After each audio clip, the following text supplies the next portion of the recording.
পাবনার বেড়ায় লিঞ্জা পেট্রোল পাম্পে জ্বালানি তেলের সংকট নিরসনে মোবাইল কোর্ট পরিচালনা করে বিভিন্ন জনের জরিমানা 10,000 টাকা।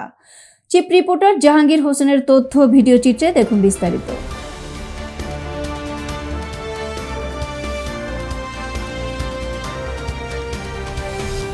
আজ 30 মার্চ সকাল থেকে পাবনা জেলার বেড়ায় মোবাইল কোর্ট পরিচালনা করা হয়। বেড়া উপজেলার সহকারী ভূমি কমিশনার মোবাইল কোর্ট পরিচালনা করেন। এ সময় সহায়তাকারী ফোর্স হিসেবে বেড়া মডেল থানার ওসি সহ তার বাহিনী উপস্থিত ছিলেন। পাবনা জেলা প্রশাসকের নির্দেশনা মোতাবেক বৈধ কাগজপত্র ব্যতীত পাম্প কর্তৃক তেল সরবরাহ না করার নির্দেশনা সম্বন্ধে উপস্থিত সবাইকে সচেতন করা হয়। এ সময় গাড়ির registration, driving licence, route permit ও ফিটনেস সার্টিফিকেট পরীক্ষা করা হয়। কাগজপত্র ঠিক থাকবে, হেলমেট থাকবে, তারা তেল পাবে, আর বাকিরা তেল পাবে না। আপনাদের সবার জন্য এই মেসেজ, আপনারা কাগজপত্র ঠিক করে আসেন, তেলের কোনো সংকট নাই, আমরা অবশ্যই সবাইকে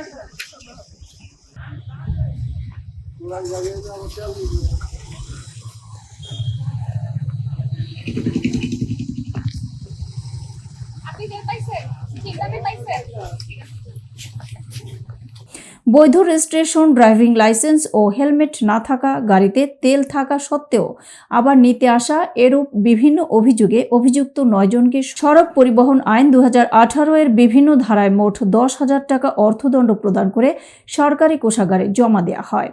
আমাদের প্রতিনিধিকে জানান, পেট্রোল পাম্পের রেজিস্ট্রার যাচাই করে দেখা যায় আজ সকাল হতে প্রায় 3,000 লিটার তেল সরবরাহ কর্তৃক নির্ধারিত মূল্যে 100 টাকা হারে সরবরাহ করা হয়েছে এবং আজ বিকেলে প্রাপ্তি সাপেক্ষে আরও 3,000 লিটার সরবরাহ করবে। অযাচিতভাবে তেল কিনে মজুত করবেন না এবং কেউ মজুত করছে মর্মে খবর পেলে আমাদের জানাবেন। জনস্বার্থে এ ধরনের অভিযান অব্যাহত থাকবে। এতক্ষণ সঙ্গে থাকার জন্য ধন্যবাদ। i1 টিভির নিয়মিত আপডেট পেতে ভিজিট করুন আমাদের ওয়েবসাইট, ফেসবুক, ইনস্টাগ্রাম ও ইউটিউব চ্যানেলে।